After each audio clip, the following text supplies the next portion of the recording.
Salam Türkmenistanlı halkımız.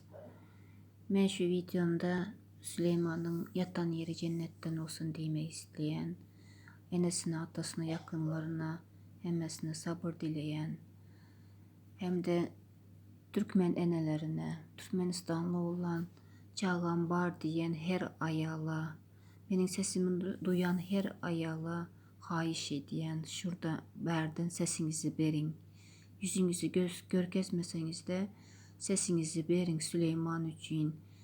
Çağalarımızı, Süleyman'ı korap bilemiz, o çağa elden gitti. Bizim korkaklığımız bu. Hükmetten korktuk, onun için öldü o. Onu öldürdüler. Artık bu devlet bizim çağalarımızı öldürmeye başladı.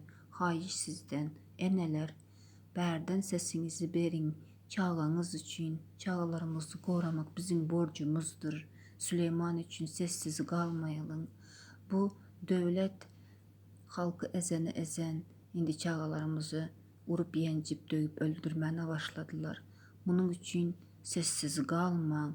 Berden gizliyin, yüzünüzü görkezmeseniz de ene olsanız, ene olan çağan var, Türkmenistan'da çağan var diyen ayal, hemmeniz bir hemmemiz berden çıkış edip sesimizi verelim. Bu devletin bu sistemine, bu yönetmesine, çağalarımızı öldürmende karşı olduğumuzu berden aydalın, biz ses verin, hayiş sizden yalvarı vaydiyan.